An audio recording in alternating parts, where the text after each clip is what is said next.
رمضان رمضان يا مرحبا يا مرحبا أهلا رمضان يا مرحبا يا مرحبا أهلا رمضان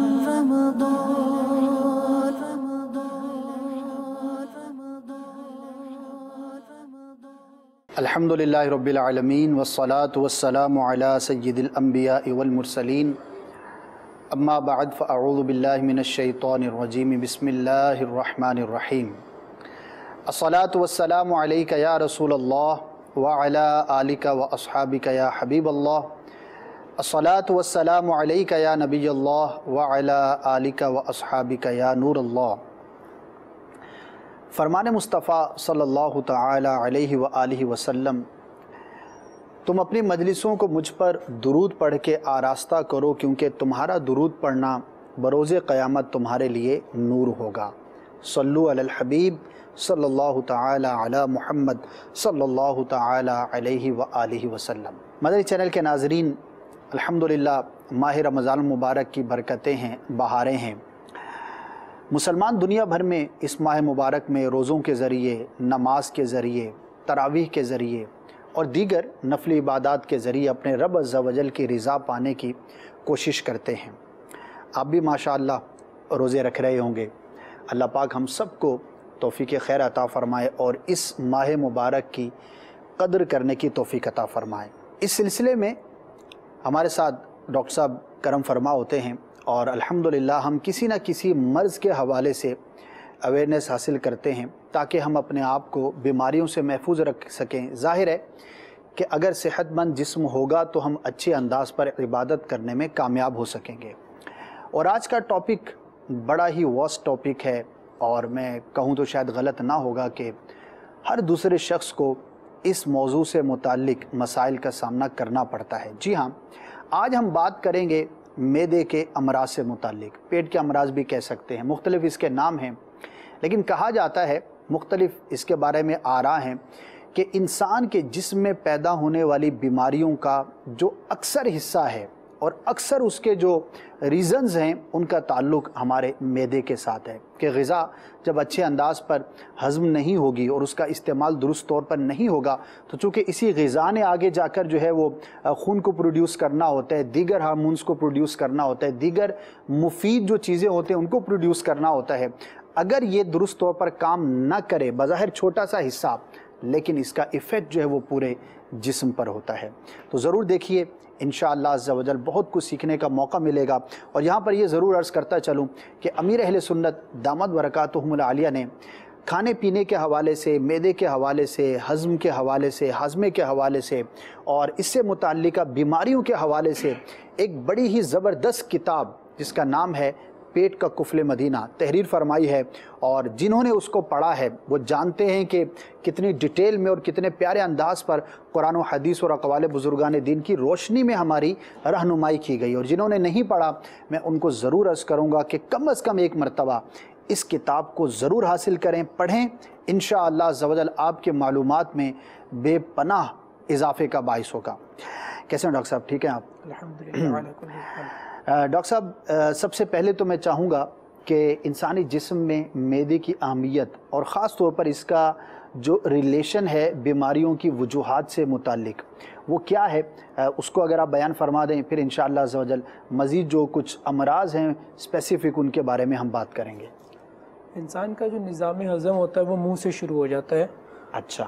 منہ کے اندر دانتوں سے لے کر تھوک، زبان، یہ سب کچھ ملا کر پھر جو غذا ہوتی ہے وہ کچھ سیمی سالڈ بن کے صحیح نگلی جاتی ہے۔ وہ نگلنے کے بعد گلے سے لے کر معدے تک ٹیوب ہوتی ہے، اس کے ذریعے معدے میں پہنچتی ہے۔ معدہ جو ہے انیشلی طور پر جو ہے کھانے کو سٹور کرتا ہے۔ صحیح۔ اس کے علاوہ اس کا دوسرا فنکشن یہ ہے کہ یہ جو غذا ہوتی ہے اس کو ہضم کرتا ہے، خاص طور پر اس کو کرشنگ کرتا ہے اپنے خاص مخصوص گوشت کی وجہ سے، یعنی ریزہ ریزہ کرتا ہے۔ جی ٹھیک ہے، ٹھیک ہے۔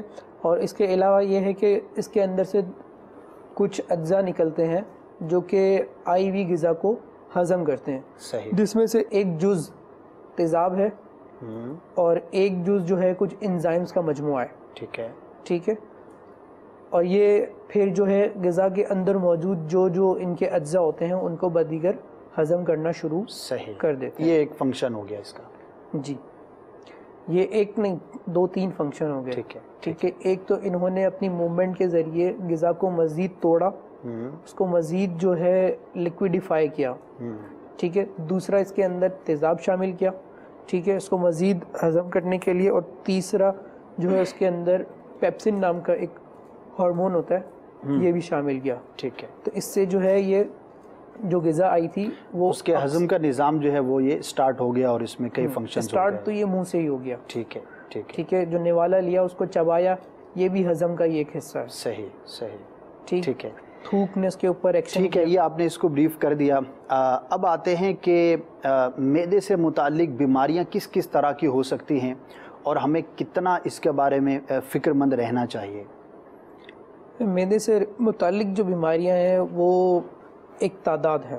ٹھیک ہے، ٹھیک ہے، اکثر اوقات جو بیماریاں پائی جاتی ہیں وہ یہی پائی جاتی ہیں کہ الٹی موشن. ٹھیک ہے، اس کے علاوہ یہ ہے کہ اگر تیزاب ہے اس کا زیادہ سیکریٹ ہونا، اگر پیپسن ہے اس کا زیادہ سیکریٹ ہونا، کوئی ایسی غذا کھائی ہے جس کی وجہ سے معدے کا پروٹیکٹیو میکینزم ٹوٹ گیا، صحیح، تو وہی تیزاب جو کہ غذا کو ہضم کرنے کے لیے نکل رہا ہے وہ اب جو ہے انسانی جسم کے معدے کو بھی ہضم کرنا شروع کر دے گا. اچھا، یعنی کہ معدہ اٹ سیلف جو ہے وہ ہضم ہونا شروع ہو جائے گا. جی، نقصان ہونا شروع ہو جائے گا. اس معدے میں بھی ہضم ہونا شروع ہو جائے گا. اور اگر ایسا کوئی حصہ بن جائے گا تو اس کو ہم السر کہیں گے. یہ بھی ایک عمومی طور پہ بڑی لوگ بیماری ہے، جانتے ہیں اس بیماری کو. ٹیومرز بھی آ جاتے ہیں صحیح، جو معدے کے اندر پیدا ہو ٹھیک سکتے ہے. ہیں. بات کرتے ہیں اب اسباب کی. الٹی قے جس کو ہم کہتے ہیں، وومٹنگ جو ہے اس کا آپ نے کہا. اور رمضان المبارک کی اگر بات کریں بالخصوص تو چونکہ اس کے اندر بہت ساری مختلف غذائیں کھائی جاتی ہیں، بہت سارے اسباب ہیں، وہ بھی انشاءاللہ ہم ڈسکس کریں گے. چلیے آگے بڑھتے ہیں. اور جو 2 بیسک امراض اس کے اسباب کیا کیا ہو سکتے ہیں. قبض ایک بہت بڑا پرابلم ہے، اور خالی ہمارے ہاں ہی نہیں، خالی رمضان ہی نہیں بلکہ علاوہ رمضان بھی اور عام زندگی میں بھی یہ بڑی کثرت کے ساتھ اگر کہیں تو پایا جاتا ہے. آپ کا زیادہ ایکسپیرینس ہے. جی ڈاکٹر صاحب، پہلا جو مرض قبض کے حوالے سے، تو اس کے پہلے بنیادی طور پر اسباب اگر آپ بیان فرما دیں تو. قبض ہونے کے لیے سب سے بڑا سبب فی زمانہ تو یہی ہے کہ امپراپر ایٹنگ ہیبٹس، مطلب ایک وقت پہ نہ کھانا، صحیح، اور متوازن غذا نہ کھانا. ٹھیک ہے، اکثر اوقات اب یہی دیکھا جا رہا ہوتا ہے کہ لوگ رات کو مطلب آدھی رات کو ہونے کے بعد اٹھ کے کھانا کھا رہے ہوتے ہیں، تو پھر یہ جو ہوتی ہے ایک موبیلٹی ہوتی ہے آنتوں کی ایک خاص حساب سے وہ چل رہی ہوتی ہیں، اس کو ڈسٹرب کرتے ہیں. تو پھر وہ اس حساب سے چل نہیں پاتی، اور اس حساب سے نہ چلنے کی وجہ سے پھر یہ ہے کہ یہی مسئلہ جو ہے وہ آگے اور بیماریوں کو پیدا جنم کرتا دیتا ہے. ہے. بنیادی چیز آپ نے بتائی کہ یہ غذا متوازن نہ ہونا اور اس کا پراپر نہ لینا ہے. لیکن اگر رات کو جو ہے وہ بھوک جو ہے وہ لگ رہی ہے تو کیا اس وقت نہ کھائے؟ دیکھیں، بھوک اگر لگ رہی ہے تو اس وقت کھانے کا مطلب یہ نہیں ہے کہ پیٹ بالکل بھر لیا جائے. ٹھیک ہے، اگر تھوڑی سی غذا سے پیٹ بھر جاتا ہے یا اس چیز کا احساس ختم ہو جاتا ہے کہ اب مجھے بھوک نہیں لگ رہی، تو اتنا کافی ہے. ڈاکٹر صاحب اگر میں یہ سوال کروں کہ میڈیکل کے نزدیک آپ کی اسٹڈیز کے مطابق جو ہے وہ ایک صحیح روٹین کس کو ہم کہیں گے؟ جنرلی ہو سکتا ہے کہ افراد کے فرق سے فرق ہو جائے، لیکن اگر ہمارے ناظرین یہ سن رہے ہیں اور ہم نے کہا کہ بھئی متوازن غذا نہ ہونا اس کا ایک بنیادی سبب ہے اور روٹین کا نہ ہونا، 2 چیزیں ہیں، تو اگر اس کو آپ تھوڑا سا مزید جو ہے وہ وضاحت فرما دیں تو سمجھنا آسان ہوگا کہ آخر کیا روٹین ہونی چاہیے اور کس طرح کی غذا کو آپ ایک متوازن غذا کہیں گے. ایک جو غذا انسان کھاتا ہے عمومی طور پر انسان کے اندر 8 سے 12 گھنٹے کے اندر وہ غذا پوری کی پوری ہضم ہو جاتی ہے اور خارج ہونے کو تیار ہوتی ہے. تو ایک غذا سے دوسری غذا تک کا ٹائم ایٹ لیسٹ 8 آورس تو ہونا چاہیے. 8 گھنٹے کا وقفہ ہونا چاہیے. 8 گھنٹے کا وقفہ ہونا چاہیے. ٹھیک ہے، یہاں پر غذا سے مراد ایک پراپر کھانا جس کو میل کہتے ہیں، پراپر ڈائٹ وہ ہے مراد. جی. اور اگر چھوٹی موٹی جس کو ہم ٹوٹی فروٹی بولتے ہیں، کوئی اگر کھا رہا ہے پی رہا ہے تو وہ بھی اسی میں شامل ہوگا یا کیا؟ وہ الگ ہوگا. اور اگر کوئی اس قسم کی غذائیں لے گا تو ڈیفینیٹلی اس کی آنتوں پر، معدے پر، نظام ہضم پر جو ہے وہ غلط اثرات مرتب ہوں گے. عمومی طور پر اب جو حال یہ ہو گیا ہے کہ جو ٹوٹی فروٹی غذائیں کھائی جا رہی ہیں وہ زیادہ تر تو پیکٹ کی غذائیں ہیں. ٹھیک ہے. اس میں یقیناً کوئی نہ کوئی پریزرویٹو ہے. یہ پریزرویٹو باڈی سے عمومی طور پر نکلتا نہیں ہے، یہ باڈی میں جمع ہونے لگتا ہے، اور یہی پریزرویٹو اتنی کوانٹٹی میں جمع ہو جاتا ہے کہ پھر وہ کینسر کا باعث بن جاتا ہے. یعنی جو کہ ریڈی میڈ غذائیں ہیں ہم پرچیز کر کے کھاتے ہیں، عام طور پر پکائی نہیں جاتی، ان کو محفوظ کرنے کے لیے جو کیمیکل وغیرہ یوز کیا جاتا ہے، ٹھیک ہے، تو یہ بہت زیادہ نقصان دہ ہے. یہ کیمیکل بھی بذات خود جو ہے بیماریوں کو جنم دیتا ہے. ٹھیک ہے. اور ویسے بھی سجیسٹ نہیں کیا جاتا کہ بازاری کھانے کھائے جائیں یا پہلے سے تیار شدہ، خاص طور پر بیکری کے آئٹمز ہوتے ہیں یا کوئی بھی چیزیں ہیں. تو جو آپ کی باتوں سے ایک بیسک لاجک سمجھ میں آئے کہ بازار میں جا رہے جو چیز آئے گی وہ کئی دنوں کے لیے مارکیٹ میں اس کو رکھا جائے گا، بیچنے کا انتظار کیا جائے گا. اب اس کو محفوظ کرنے کے لیے جو چیز استعمال کی جاتی ہے وہ خود صحت کے لیے درست نہیں. اور ایک جگہ پر ہم موجود تھے تو جوس سامنے لایا گیا، تو ایک سمجھدار اسلام بھائی تو انہوں نے کہا بھائی میں تو نہیں پیوں گا یہ سافٹ ڈرنکس جو ہوتے ہیں.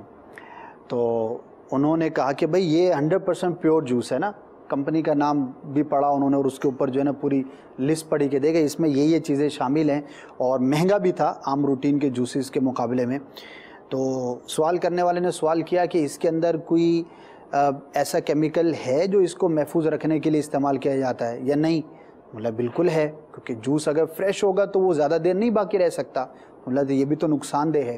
تو کہنے کا مقصد یہ ہے کہ اس طرح کی چیزیں جو ہے وہ ہم اپنے من کو منانے کے لیے بعض اوقات ایسے سوچ رہے ہوتے ہیں، یا پھر ایڈورٹیزمنٹ کے اندر جو ہے وہ اس طرح کی خام خواہ کے جو ہے نا وہ تسلیاں دی جا رہی ہوتی ہیں، لیکن میڈیکلی جو اس کو ریکمینڈ نہیں کیا جاتا. اور خاص طور پر رمضان المبارک میں تو ہمیں جوسیز سے اور جو اس طرح کے ٹھنڈے مشروبات ہوتے ہیں جو کہ بازاری ہوتے ہیں ان سے بالکل پرہیز کرنا چاہیے. ہاں فریش جوسیز آپ پئیں، لیکن اس میں بھی یہ سجیسٹ کیا جاتا ہے کہ افطار کے وقت خاص طور پر آپ غور کریں کہ آپ کس طرح کا جوس پی رہے، کیونکہ سارا دن معدہ خالی تھا، اب کون سا آپ کے لیے مفید ہوگا نہیں ہوگا اس پر غور کرنا چاہیے. اور خاص طور پر زیادہ ٹھنڈا مشروب یہ تو ویسے ہی نقصان دہ ہے، خاص طور پر افطار کے وقت. تو رمضان المبارک میں چونکہ سارا دن پیاس کی حالت میں گزرتا ہے تو پھر صبر نہیں ہو رہا ہوتا، اور ہم اپنے معدے پر ایکسٹرا جو ہے وہ بوجھ بھی ڈالتے ہیں اور نقصان کا بھی باعث ہو سکتا ہے. ڈاکٹر صاحب مزید اس حوالے سے اسباب کی ہم بات کر رہے تھے.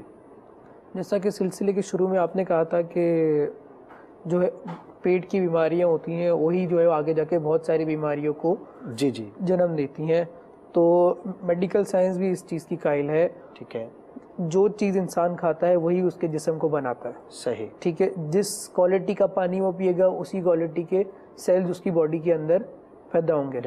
تو اگر وہ مطلب ناقص کوالٹی کی چیزیں کھا رہا ہے یا ایسی چیزیں کھا رہا ہے جو بظاہر تو ہائی کوالٹی دکھائی جا رہی ہوتی ہے مگر اس میں کیمیکل کی وجہ سے ایسی اجزاء چیزیں شامل کی ہوئی ہوتی ہیں جو کہ اس کی کوالٹی کو خراب کر رہی ہوتی ہیں، اس کی ہیلتھ کوالٹی کو خراب کر رہی ہوتی ہے. بظاہر تو آپ دیکھیں گے کہ بہت فریش ہے، ذائقہ بھی ٹھیک ہے، بہت اچھا ذائقہ ملے گا، بہت لذت بھی ملے گی، مگر جو ہیلتھ کوالٹی ہے وہ اسے خراب کرے گی. ڈاکٹر صاحب یہ تو ایک جنرل بات ہوئی نا، اور ایک جنرل نیت بھی اگر کسی نے کی ہو خوش نصیب نے تو بہت اچھی بات ہے کہ سافٹ ڈرنک سے پرہیز کیا جائے، بازاری چیزوں سے پرہیز کیا جائے. لیکن رمضان مبارک میں اسپیسیفک اگر ہم اپنے ایشین کلچر کی بات کریں تو 2-3 چیزیں ہیں بہت زیادہ استعمال کی جاتی ہیں، اور کہیں تو شاید غلط نہ ہو کہ اس کے بغیر گویا کہ ہماری افطاری نہیں ہوتی، مکمل نہیں ہوتی.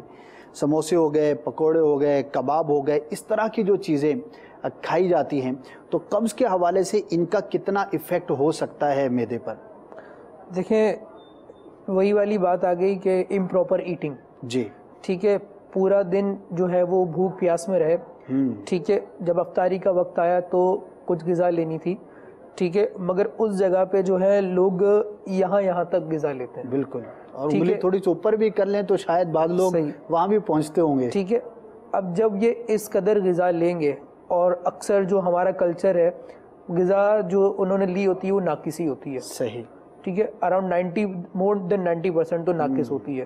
ٹھیک ہے. اکثر جو یہ ہمارا باہر سے کھانے کا جو کلچر بنا ہوا ہے تو وہ ناقص غذا جو ہے وہ پھر آہستہ آہستہ ان کے اندر جیسے ایک ہفتہ گزرتا ہے رمضان کا، یہ جو ہے ان کے نظام ہضم کو متاثر کرنا شروع کر دیتا ہے. ایک حد تک تو نظام ہضم ان کا برداشت کرتا ہے ان کی سعادت کو. پھر جو ہے نظام ہضم جواب دے جاتا ہے، تو اکثر کو پھر یہ ہوتا ہے کہ سینے میں جلن شروع ہو جاتی ہے، قے ہونا شروع ہو جاتی ہے، الٹی موشن لگنا شروع ہو جاتے ہیں، قبض ہونا شروع ہو جاتے ہیں۔ کلینک پہ رش بڑھنے سے آپ کو اندازہ ہو جاتا ہوگا؟ جی، رمضان کے دنوں کے اندر جو ہے ایسی ایوریج ہے، یعنی کہ پہلے عشرے میں کم، پھر زیادہ، پھر بس زیادہ؟ ایک ہفتے کا انتظار کریں، اس کے بعد کلینک ہی کلینک ہوتا ہے۔ صحیح صحیح۔ تو یہ چیزیں جو ہے بہت زیادہ نقصان دہ ہیں، اور امیر اہل سنت دامت برکاتہم العالیہ اللہ پاک ان پر اپنی کروڑہ کروڑ رحمت نازل فرمائے، جہاں پر ہمیں دیگر چیزوں میں رہنمائی فرماتے ہیں، ہماری جو روحانی تربیت ہے وہ فرماتے ہیں عبادات کے حوالے سے، وہیں پر ہمیں جسمانی مدنی پھول بھی ارشاد فرماتے ہیں۔ اور کباب سموسے کے نقصانات، آپ کا ایک بڑا ہی پیارا رسالہ ہے امت کی خیرخواہی کی نیت سے، کیونکہ الدین النصیحہ، ہمیں حدیث پاک میں بتایا گیا کہ دین جو ہے وہ بھلائی کا نام ہے، خیر خواہی کا نام ہے، تو اس جذبے کے تحت بڑا ہی شاندار رسالہ ہے، اس کو ضرور پڑھنا چاہیے۔ میں ریکمینڈ کروں گا ہر اسلامی بھائی کو، ہر اسلامی بہن کو، تاکہ ہم اپنے رمضان المبارک کو اچھے انداز پر گزارنے میں کامیاب ہو سکیں۔ بہت ساری گفتگو اس پر مزید بھی کی جا سکتی ہے، لیکن ہم اب کچھ اس کے جو ہے وہ علاج کی طرف بھی بڑھیں گے، اور بھی چیزیں ڈسکس کرنی ہیں۔ اور سچی بات یہ ہے کہ نصیحت حاصل کرنے والے کے لیے ایک ہی بات بہت ہوتی ہے۔ اب گھنٹوں کے آپ لیکچر سنیں اور اس پر عمل نہ کریں، اور ایک بات سنیں اور اس پر عمل کر لیں، تو یہ تو میرے اپنے مزاج پر ہے۔ کئی لوگ ہیں بیچارے بیماری میں مبتلا ہو بھی جاتے ہیں، لیکن پھر بھی وہ ان چیزوں سے نہیں بچتے کہ جن سے ان کے لیے بچنا بہت زیادہ ضروری ہوتا ہے۔ تو اللہ کرے کہ ہم سمجھنے والے، قبول کرنے والے اور عمل کرنے والے بنیں۔ ڈاکٹر صاحب، اگر کسی کو یہ شکایت ہو جائے، اس کا ہضمہ خراب ہو ہی گیا، اتنا کھا ہی چکا ہے، تو اب وہ کیا کرے؟ کچھ علاج کے ایسے ٹپس بتا دیں، اور خاص طور پر میں چاہوں گا ڈاکٹر کے پاس تو جاتے ہی ہیں لوگ، لیکن اگر کوئی گھریلو طور پر بھی سیلف میڈیکیشن کرنا چاہے تو اس کے بارے میں آپ سجیسٹ کریں گے یا نہیں، اور اگر کریں گے تو کیا جا سکتا ہے؟ دیکھیں، جو یہ بیماریاں یہ اکیوٹلی، مطلب کہ 7 دنوں کے اندر اندر پیدا ہوئی ہوتی ہے انسان کے جسم کے اندر، تو ان کی جو اکثر وجوہات تو یہی ہوتی ہے کہ انہوں نے امپراپر ڈائٹ لی ہے، امپراپر ہیبٹ سے کھانا کھایا ہے، ناقص کھانا کھایا ہے۔ اگر صرف اسی بات کو وہ ختم کر دے روٹین کے اندر سے، تو اس کی باڈی دوبارہ سے خود بخود درست ہو جائے، کمپنسیٹ کر لے گی، اس کو جو ہے کسی بھی قسم کی دوا کی ضرورت نہیں پڑے گی، صرف سوائے پانی کے۔ اللہ اکبر! تو یہ تو بڑی زبردست چیز ہے، پرہیز کرنے سے ہی علاج ہو جائے گا؟ پرہیز کریں گے اور علاج ہو جائے گا۔ ٹھیک ہے ٹھیک ہے ٹھیک ہے۔ بہت ایک چھوٹا طبقہ ہے، گروپ ہے، جس کے اندر دواؤں کی ضرورت پڑتی ہے، ورنہ جتنے بھی الٹی موشن اور قبض کے معاملات والے پیشنٹ ہوتے ہیں، ان کے اندر صرف پرہیز ہی ان کا سب سے سپریم علاج ہے۔ صحیح۔ لیکن ڈاکٹر صاحب، اس کے لیے بہت مینٹلی جو ہے وہ اسٹرانگ ہونا پڑے گا۔ اب میری ایک روٹین ہے، ایک لذت ہے، زبان کو لگی ہوئی ہے، ذائقہ ہے، اب ان چیزوں کو چھوڑ کر میں اس طرف جاؤں تو بہرحال جو پرہیز کرے گا اور اپنے غذا کو ریگولیٹ کرے گا اور اچھے انداز پر کوالٹی والی غذا کھائے گا تو انشاءاللہ ان تکلیفوں سے وہ محفوظ رہے گا۔ ڈاکٹر صاحب، ایک دو اور مدنی پھول قبض کے حوالے سے بیان کر دیں تو پھر نیکسٹ جو ڈیزیز ہے اس کی طرف جو وہ ہم آگے بڑھیں گے، کچھ اور آپ بیان کرنا چاہیں تو۔ قبض کے حوالے سے یہ بھی ضروری ہے کہ عمومی طور پر جو ہے ہمارے اسلامی بھائی جو ہوتے ہیں وہ رمضان کے اندر پورا دن پانی نہیں پیتے، اور جب افطاری ہوتی تب اتنا پانی نہیں پیتے۔ اتنا پانی نہ پینے کی وجہ سے جو جسم ہوتا ہے اپنے پانی کو محفوظ کرتا ہے، صحیح۔ تو جو غذا کے اندر پانی ہوتا ہے اس کو جذب کرنا شروع کر دیتا ہے، تو غذا جو ہوتی ہے آنتوں کے اندر سخت ہونا شروع ہو جاتی ہے، سالڈ ہو جاتی ہے، خشک ہو جاتی ہے۔ جی، جتنی وہ سخت ہوتی جائے گی اتنی موومنٹ اس کی سلو ہو جائے گی، اور پھر پیشنٹ یہی کمپلین کرے گا کہ مجھے قبض ہو گیا ہے۔ پانی کی کمی بھی ایک سبب ہو سکتی ہے، تو سحری میں اچھی طرح سے پانی پی لے، اور افطار میں بھی ایک دم سے سارا نہ پیے، لیکن پینا شروع کر دے، اور پھر جیسے جیسے یعنی کہ رات کے حصے کے اندر پانی جو ہے عموماً کتنا، ایک اگر بتا دیں کہ بھی اتنے لیٹر ایک مناسب پانی کی مقدار ہے جو کہ ہمیں ظاہر رمضان میں ہم رات میں ہی پیئیں گے، مغرب سے فجر کے پہلے، یعنی سحری کا ٹائم ختم ہونے سے پہلے۔ عمومی طور پر 8 سے 12 گلاس، جو کہ تقریباً جو ہے 2 سے 3 لیٹر روزانہ لازمی پینے چاہیے، 2 سے 3 لیٹر ہیں، اور بعض تو ایسے ہوں گے بیچارے 2 سے 3 گلاس مشکل سے پیتے ہوں گے۔ جی، ایک تعداد ہے۔ اور اب یہ ہے کہ موسم اتنا گرم ہو چکا ہے، تو اب یہ ہے کہ جسم کا پانی جو ہے وہ سانسوں کے ذریعے، پسینے کے ذریعے بھی خارج ہو رہا زیادہ ہوتا ہے. نکلتا ہے. تو یہ ہے کہ اب آپ کو پانی مزید کمپنسیٹ کرنے کے لیے مزید پینا ہوگا, زیادہ پینا چاہیے. اور دیکھیں فری آف کاسٹ ہے, اللہ پاک نے اتنی بڑی نعمت عطا فرمائی ہے, اور واقعی ایک ایسی چیز ہے کہ جو ایزیلی اویلیبل ہے. اور ہم اپنے ملک کی بات کریں تو ماشاءاللہ یہاں پر تو کمی نہیں ہے, سوائے چند علاقوں کے مخصوص علاقے ہیں, لیکن ایزیلی اویلیبل ہے, لیکن ہم پیتے نہیں ہیں. تو اللہ کرے کہ اس نعمت کا ہم استعمال کریں اور اس کے فوائد سے جو ہے وہ فائدہ اٹھائیں. ڈاکٹر صاحب دوسری جو چیز تھی موشن کے حوالے سے, یہ بھی شکایت ہوتی ہے اور ظاہر اس کا بھی تعلق معدے کے ساتھ ہے, تو اس کی اگر کچھ ڈیفینیشن ہو جائے اور کس سچویشن کو جو ہے وہ ہم ایز اے ڈیزیز کنسیڈر کریں گے, سمجھیں گے, اور پھر انشاءاللہ اس کے اسباب اور علاج کی طرف بھی.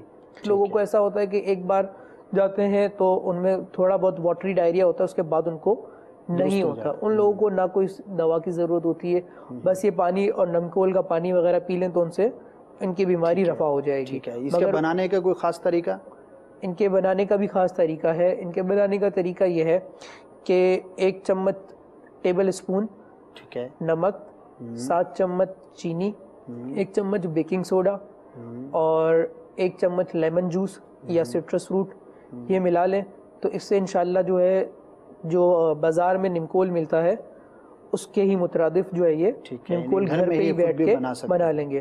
باقی یہ ہے کہ وہ حضرات جن کو موشن ہو جاتے ہیں تو وہ گوشت والی چیزیں, تیل والی چیزیں, مسالے والی چیزیں اور ایسی چیزیں جو کہ نظام ہضم کے لیے ہضم کرنا مشکل ہوتا ہے, وہ غذا کم کر دیں. اس کے اسباب بھی اس سے سملر ہیں یا کچھ اس کے ایکسٹرا کوئی خاص اسباب بھی ہو سکتے ہیں؟ اس کے اسباب بھی سملر ہیں, مگر اس کے اندر جو ہے وہ ناقص غذا کا زیادہ رول ہے. ٹھیک ہے. جتنا جو ہے وہ ناقص غذا کھائیں گے, ناقص پانی پئیں گے, تو اس کے اندر جو جراثیم ہوں گے وہ ان کو جو ہے یہ موشن کی کیفیت پیدا کریں گے, موشن الٹی دونوں ہو سکتے ہیں. جی ڈاکٹر صاحب, یہ جو آپ نے فارمولہ بتایا ہے تو یہ کیا ہر طرح کے آدمی کے لیے مفید ہے یا اس میں کچھ اسپیسیفیکیشنز ہیں, کسی خاص فرد کے لیے مختلف بھی ہو سکتا ہے؟ جن حضرات کو ذیابیطیس اور جو ہے انتشار خون کا مرض لاحق ہے ان کے لیے جو ہے یہ محلول ہے, یہ بہتر نہیں ہے. ٹھیک ہے. مطلب انتشار خون یعنی بلڈ پریشر.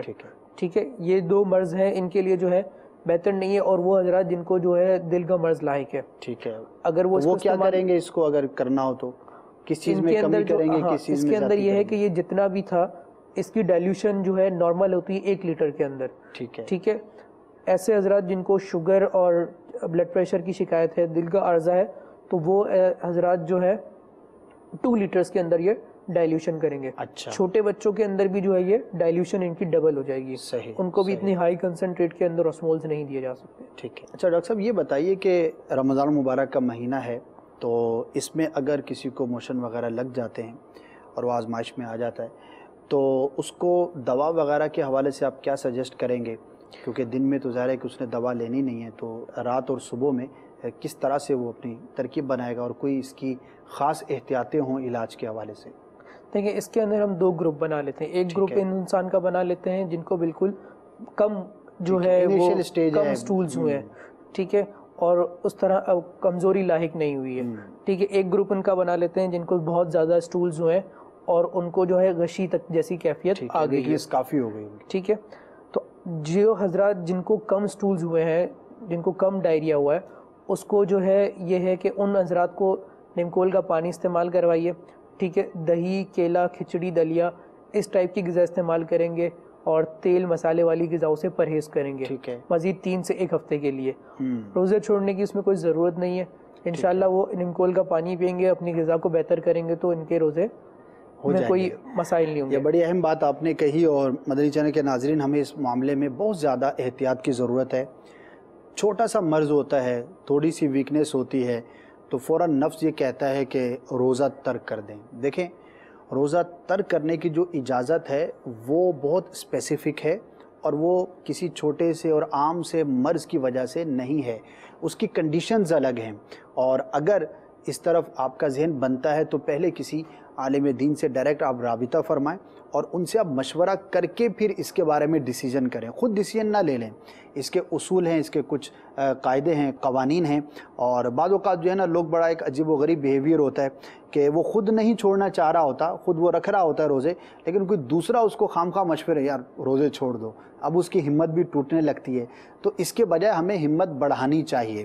تو کس کنڈیشن کے اندر جا کر روزہ چھوڑنے کی اجازت ہوگی وہ میں نے اور آپ نے فیصلہ نہیں کرنا, بلکہ وہ ہم نے کسی واقعی سنی مفتی ہوں, عالم دین ہوں, ان سے رابطہ کر کے مشورہ کر کے کنڈیشن بتا کر پھر جو ہے اس کی صورت ہو سکتی ہے. اور ویسے ہی رمضان المبارک سال میں صرف 30 ہی تو دن آتا ہے, اس میں بھی اگر ہم کوتاہی کا شکار ہوں تو کتنی بڑی محرومی کی بات ہے. تو جیسے ڈاکٹر صاحب نے بھی کہا کہ اس طرح کے معمولی امراض کے اندر ایسی ویکنیس نہیں ہوتی کہ جو آپ کے لیے نقصان دہ ہو, اور اس میں روزہ بھی نہ چھوڑا جائے. ڈاکٹر صاحب کچھ اور اس حوالے سے وضاحت. دوسرے گروپ کی بات ہوئی تھی. دوسرے گروپ کے اندر وہ ہیں کہ جن کو بہت زیادہ ڈائریا ہوا اور بہت زیادہ اسٹولز ہوئے ان کو, اور ان کو غشی جیسی کیفیت تک ہو گئی. تو وہ حضرات جو ہے نمکول کا پانی تو ہے وہ گھر سے ہی پینا شروع کر دیں, باقی یہ ہے کہ وہ اپنے قریبی معالج سے دکھائیں. ٹھیک ہے. ایسے افراد کے اندر عموماً جو ہے بلڈ پریشر کم پایا جاتا ہے. صحیح. ٹھیک ہے. مطلب یوں سمجھا جا سکتا ہے کہ وہ حضرات جن کو یہ مرض لاحق ہوا اور ان کو پھر جو ہے اپنے ہاتھ پاؤں سن ہونا شروع ہو گئے, غشی جیسی کیفیت آنے لگ گئی, ٹھیک ہے, اور جو ہے جسم میں ویکنیس ہونے لگ گئی, تو ایسے حضرات جو ہے معالج سے رابطہ ضرور کریں. اور ان کو بھی جو ہے مطلب ایک آدھ بار جو ہے ان کا پانی ریپلیس ہو جاتا ہے تو اگلے روزے تک کہ وہ تیار ہو جاتے ہیں. ٹھیک ہے. ٹھیک ہے. یعنی رات میں جو ہے وہ پانی وغیرہ پی کر اور ان چیزوں سے اپنی کمی کو پورا کرنا یہ بالکل ممکن ہے اور پاسبل ہے. باقی یہ ہے کہ مزید جو ہے ان کے معالج ہی آگے ان کو اپنے ڈاکٹر سے رابطہ کریں, اور خاص طور پر اگر کسی کو کوئی اسپیشل مرض ہے, بڑا مرض ہے, تو یہی ڈاکٹر حضرات جو ہے وہ سجیسٹ کرتے ہیں کہ ان کو بالخصوص جو ہے وہ کسی خاص کنڈیشن کے اندر از خود سیلف میڈیکیشن کے بجائے اپنا جو معالج ہیں, جو ان کے پرسنل ڈاکٹر ہیں, ان سے رجوع کرنا چاہیے کہ وہ آپ کی ہسٹری کو, باڈی کو, سٹرکچر کو, ان چیزوں کو بہت بہتر سمجھتے ہیں. تو کہیں ایسا نہ ہو کہ آپ جو ہے وہ از خود کوئی ایسا کام کریں کہ جو آپ کے لیے نقصان دہ ہو سکتا ہو. ایک بات میں مزید یہ کہنا چاہوں گا, چونکہ رمضان جو ہے گرمی کے موسم میں آیا ہے, اور گرمی کے موسم میں جو ہے انسان کے جسم کا جو پانی ہے وہ زیادہ نکلنے لگتا ہے جسم سے, پسینے کے طور پر اور بخارات جو سانسوں میں نکلتے ہیں اس کے طور پر. ٹھیک ہے. تو اس زمرے میں بھی ضروری ہے کہ جو ہماری عوام ہے وہ پانی کا استعمال زیادہ سے زیادہ کریں, کیونکہ پسینہ جب بھی آتا ہے تو وہ اکیلا نہیں آتا, اس کے ساتھ نمکیات بھی جسم کے خارج ہو رہے ہوتے ہیں. تو اس طرح سے ان کی باڈی کے جو نمکیات ہیں وہ پانی کے ساتھ ساتھ کور ہو جائیں گے. اور اگر یہ اس قسم کی احتیاط کریں گے تو ہیٹ اسٹروک والے معاملات سے بھی بچنے میں کافی مفید رہیں گے. جی بالکل, ماشاء اللہ. بہت سارے ہم نے مدنی پھول سنے اور احتیاطیں بھی سنی, اور ان امراض سے متعلق کچھ بنیادی معلومات ہم نے سنی ہیں. اللہ پاک ہر مسلمان کو, ہر عاشق رسول کو صحیح صحت کے ساتھ رکھ کے ہمارے ایمان کی حفاظت فرمائے, اور ہم جب تک جئیں اچھی صحت کے ساتھ جئیں, اور اس صحت کو ہم اللہ پاک کی عبادت میں, اس کی اطاعت میں, سنتوں پر عمل کرنے میں, ماں باپ کی خدمت میں, اچھے اور نیک کاموں میں استعمال کرنے میں کامیاب ہو سکیں. اور اس نیت کے ساتھ اگر ہم احتیاطیں کریں گے, اس نیت کے ساتھ اپنی غذا کا خیال رکھیں گے کہ میں صحت مند رہوں تاکہ میں اپنی عبادت کو صحیح طور پر ادا کر سکوں, تو انشاءاللہ عز و جل ان احتیاطوں پر, ان اچھی نیتوں پر ہمیں ضرور ثواب ملے گا. اللہ کرے کہ ہم سب ان باتوں پر عمل کرنے والے بنیں. کباب سموسے کے نقصانات اور پیٹ کا کفل مدینہ, ان دو کتابوں کا آخر میں ایک مرتبہ پھر میں ریمائنڈر دیتا چلوں, ضرور حاصل کریں. آن لائن بھی آپ اس کو حاصل کر سکتے ہیں. dawatIslami.net دعوت اسلامی کی یہ ویب سائٹ ہے, وہاں پر مکتبۃ المدینہ اور المدینۃ العلمیہ کی جو کتابیں ہیں وہ آپ کو انشاءاللہ لائبریری میں مل جائیں گے. فری ڈاؤن لوڈنگ ہے, wherever you are in the world, آپ کہیں پر بھی اس کو حاصل کر سکتے ہیں, اور بڑی آسانی کے ساتھ آپ چاہیں تو اس کو پڑھ بھی سکتے ہیں, ڈاؤن لوڈ بھی کر سکتے ہیں, اپنے پاس محفوظ بھی کر سکتے ہیں.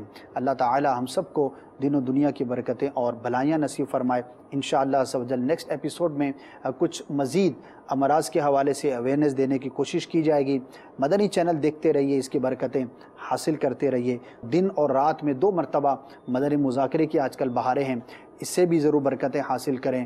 دعا افطار کا سلسلہ ہوتا ہے اور بہت کچھ مدری چینل پر آپ کو پیش کیا جا رہا ہے. انشاءاللہ عز و جل دیکھتے رہیں گے، سیکھتے رہیں گے، عمل کا جذبہ ملے گا، عمل کریں گے تو ضرور رب عز و جل کی رحمت سے ثواب آخرت کے ہم حقدار ٹھہریں گے. صلو علی الحبیب صلی اللہ تعالی علی محمد صلی اللہ تعالی علیہ وآلہ وسلم. رمضان رمضان یا مرحبا یا مرحبا